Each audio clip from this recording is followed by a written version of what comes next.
తిరిగి BCN news కి స్వాగతం. అనకాపల్లి జిల్లా కొత్తూరు నరసింగరావుపేట వద్ద నిర్మాణంలో ఉన్న వైసీపీ కార్యాలయ భవనం వద్ద ఉద్రిక్తత నెలకొంది. కాపు సామాజిక వర్గానికి కేటాయించిన స్థలంలో నిర్మించిన వైసీపీ భవనాన్ని తమకు అప్పగించాలంటూ జనసేన, టీడీపీ, బీజేపీ నాయకులు ఆందోళన నిర్వహించారు. ఈ సందర్భంగా రాష్ట్ర తెలుగు రైతు అధికారి ప్రతినిధి గొంతిన శ్రీనివాసరావు మాట్లాడుతూ గత తెలుగుదేశం పార్టీ ప్రభుత్వంలో కాపు సామాజిక వర్గానికి కేటాయించిన స్థలంలో వైసీపీ కార్యాలయం నిర్మించారని, ఆ భవనాన్ని కాపు సామాజిక వర్గానికి కేటాయించాలని కోరారు. భవనాన్ని కూల్చివేయకుండా రాష్ట్ర ప్రభుత్వం ఆ భవనాన్ని కాపు సామాజిక వర్గానికి అందజేయాలని కోరారు. ఈ కార్యక్రమంలో మాదంశెట్టి నీలబాబు, కాయల మురళి, కసిరెడ్డి సత్యనారాయణ, కర్రిబాబి, తాడి రామకృష్ణ, దూలం గోపి, సందిన సునీల్, జనసేన, టీడీపీ, బీజేపీ నాయకులు పాల్గొన్నారు.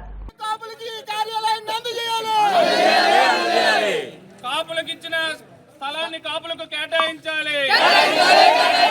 కాపులకు ఇచ్చిన స్థలాన్ని కాపులకు కేటాయించాలి.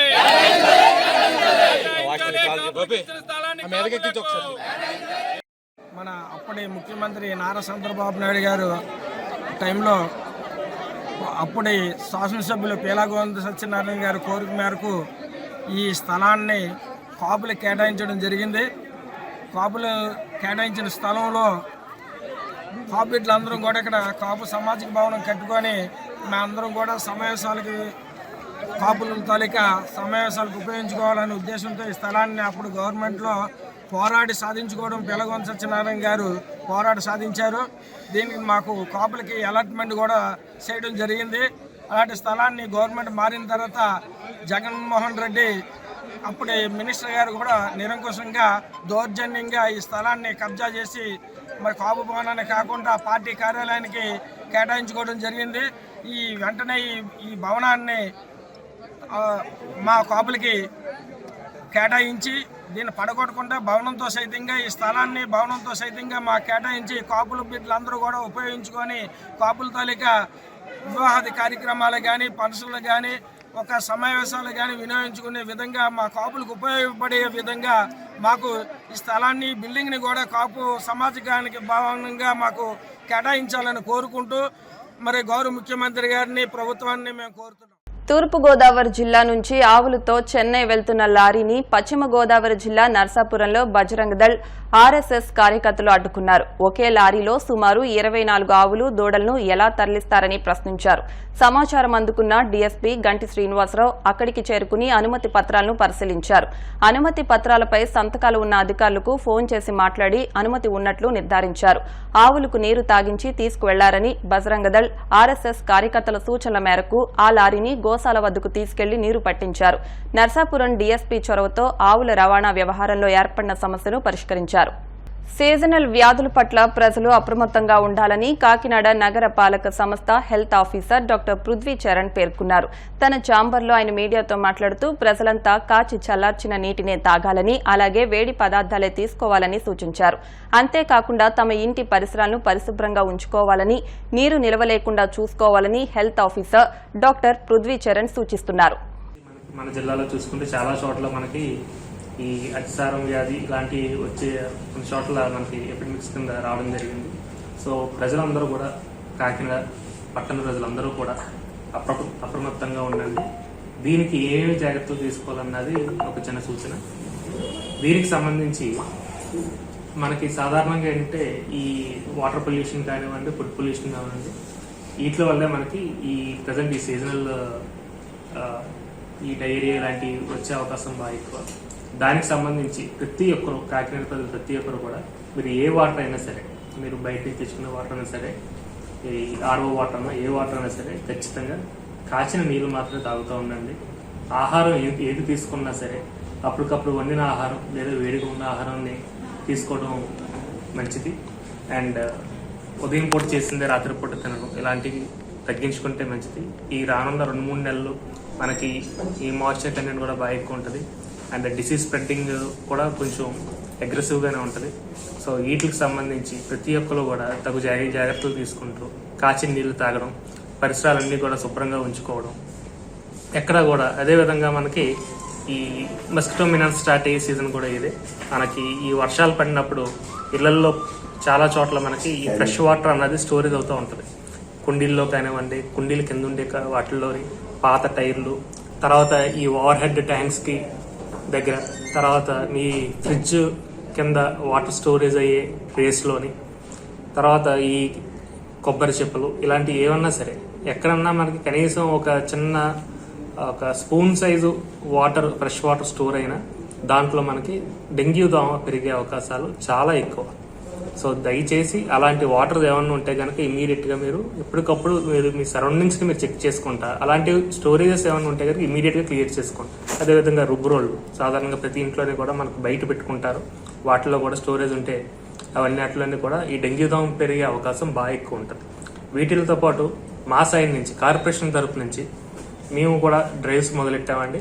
దీంట్లో ముఖ్యంగా డ్రైన్ డీసిల్టేషన్ అన్నది ప్రజెంట్ వర్క్ కాకినాడ అంతా కూడా జరుగుతుంది. ప్రస్తుతానికి మనం 80% of the drains desiltation complete చేసాం. ఇంకొక 10 to 15 డేస్లో మ్యాక్సిమం ఏరియాస్ డీసిల్టేషన్ కంప్లీట్ చేస్తాం. అండ్ ఎక్కడ కూడా ఇప్పుడు మనం దాంతోపాటు మనకి వేకెంట్ ల్యాండ్స్ని ఒకటి ఐడెంటిఫై చేయడం జరిగింది. అదేవిధంగా మనకి స్ప్రేయింగ్ యాక్టివిటీస్ ఒకటి స్టార్ట్ చేసాం. ఈ వేకెంట్ ల్యాండ్స్లో ఆయిల్ బాల్స్ వేయడం, అదేవిధంగా మనకి ఎక్కడైతే వాటర్ స్టోరేజ్లు బాగా ఎక్కువ ఉన్నాయో దానికి సంబంధించి అంటే వర్షాలు పడిన తర్వాత వాటిలన్నిటిలోని గంబుజు ఫిష్ రిలీజ్ చేయడం కూడా తగు చర్యలు తీసుకోవడం జరుగుతుంది. మనం ఈ స్టామ్ వాటర్ డ్రైన్స్ ఏవైతే ఉన్నాయో గతంలో మనం ఈ డ్రోన్ స్ప్రేయింగ్ లాంటి యాక్టివిటీస్ కూడా చేసామండి. ఈ సంవత్సరం కూడా అదేవిధంగా ప్లాన్ చేయడం జరుగుతుంది. అండ్ మా కార్పొరేషన్ సిబ్బంది ప్రతి వాటికి ఒక స్ప్రేయర్ని అటాచ్ చేయడం జరిగింది. వాళ్ళు రెగ్యులర్గా కూడా డ్రైన్స్ అన్ని స్ప్రేయింగ్ చేస్తారు. బట్ ఇంటి లోపల, ఇంటి బయట వరకు, రోడ్డు డ్రైన్ అటు వరకు మేము జాగ్రత్త తీసుకుంటాం. మేము మా సాయశక్తులు మేము ప్రయత్నిస్తాం, మా ప్రయత్నాలు మేము చేస్తాం. బట్ ఇంటి లోపల ఎలాంటి వాటర్ స్టాగ్నేషన్స్ లేకుండా చూసుకునే బాధ్యత మీ అందరి మీద ఉంది. మా తరపున మా హెల్త్ సిబ్బంది అంటే మా ఏఎన్ఎంస్ కానివ్వండి, మా శానిటేషన్ సెక్రటరీస్ కానివ్వండి, ఎవ్రీ ఫ్రైడే యాక్టివిటీస్ చేయడం జరుగుతుంది. ఆ యాక్టివిటీస్ అన్నీ కూడా ఎవ్రీ ఫ్రైడే వచ్చి ఈ పబ్లిక్ని మాస్ ఎడ్యుకేషన్ చేయడం, అదేవిధంగా లోపల ఏమన్నా ఈ ఫ్రెష్ వాటర్ స్టోర్స్ ఉంటే అవన్నీ డిస్ట్రాయ్ చేయడం, ఏమన్నా లారో ఉంటే ఫైండ్ అవుట్ చేసి వాటిని డిస్ట్రాయ్ చేయడం గంట యాక్టివిటీస్ చేస్తున్నారు. అదేవిధంగా ఇంకొక చిన్న విన్నపం ఏంటంటే, ఈ ఫ్రెష్ వాటర్ స్టోర్స్లో ఎక్కడైనా లారో ఉంటే కనుక దాన్ని మీరు సాధారణంగా డ్రైన్లోకి వంపుతూ ఉంటారు. డ్రైన్లోకి కాకుండా పొడి నేల ఏదైతే ఉందో దాని మీదకి వంపితే దాంట్లో ఉన్న లారో ఉంటే కనుక అది చనిపోయే అవకాశం ఉంటుంది. సో దయచేసి ఈ సూచనలన్నీ పాటిస్తారని చెప్పి కోరుకుంటున్నాను. తాను ఎలాంటి అవినీతికి పాల్పడలేదని హుజూరాబాద్ నియోజకవర్గ ఎమ్మెల్యే కౌశిక్ రెడ్డి ప్రమాణం చేశారు. చేల్పూరు ఆంజనేయ స్వామి ఆలయంలో ప్రమాణం చేయాలని సవాళ్లు విసురుకోగా లా అండ్ ఆర్డర్ సమస్య కారణంగా పోలీసులు కౌశిక్ రెడ్డిని గృహ నిర్బంధం చేశారు. దీంతో తన ఇంట్లోనే తడి బట్టలతో ఆంజనేయ స్వామి ఫోటోపై ప్రమాణం చేశారు. తాను ఎలాంటి అవినీతి చేయలేదని ప్రమాణం చేశానని, అలాగే పొన్నం ప్రభాకర్ కూడా ప్రమాణం చేయాలని సవాల్ చేశారు. ఫ్లై యాష్తో ఎలాంటి సంబంధం లేదని, లోడ్ లారీలను ఎందుకు ఆపడం లేదో చెప్పాలని డిమాండ్ చేశారు.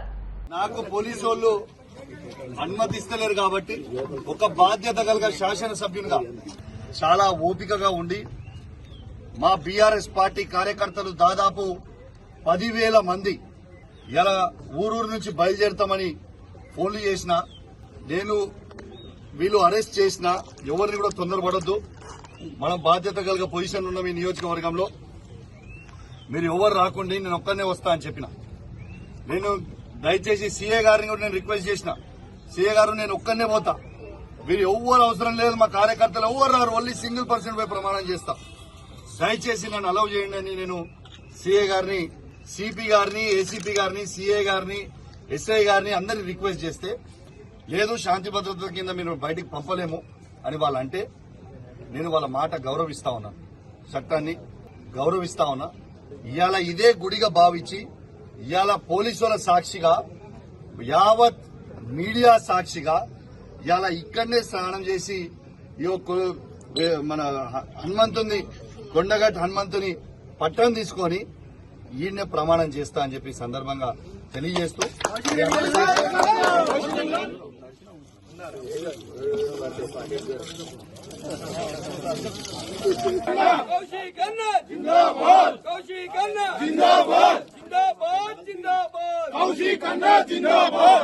యావత్ మీడియా సాక్షిగా ఇలా తడి బట్టలతోని వెంకటేశ్వర స్వామి, తిరుపతి వెంకటేశ్వర స్వామి కండువ కప్పుకొని కొండగట్టు హనుమంతుని విగ్రహం పటం చేతిలో పట్టుకొని ఇలా ప్రమాణం చేస్తా ఉన్నాను. పాడి కౌశిక్ రెడ్డి అనే నేను నా హుజరాబాద్ నియోజకవర్గంలో ఏ ఒక్క అవినీతి చెయ్యలేదని ఆ వెంకటేశ్వర స్వామి సాక్షిగా హనుమంతుని సాక్షిగా ప్రమాణం చేసి చెప్తా ఉన్నానని చెప్పి సందర్భంగా తెలియజేస్తాను. వార్తలు ముగించే ముందు ముఖ్యాంశాలు మరొకసారి. వైసీపీ అధినేత జగన్మోహన్ రెడ్డి భద్రతపై అసత్య కథనాలు సరికాదు. టీడీపీ అనుకూల మీడియాపై మాజీ మంత్రి పేర్ని నాని ఆగ్రహం. వాడపల్లి వెంకటేశ్వర స్వామి ఆలయంలో ప్రత్యేక పూజలు. స్వామిని దర్శించుకుని తరించిపోయిన భక్తజనం. నంద్యాల జిల్లా ఆళ్లగడ్డలో భూమా అఖిలప్రియ సన్నిహితురాలి హత్య. కళ్లల్లో కారం చల్లి బండరాళ్లతో మోదీ చంపిన దుండగులు.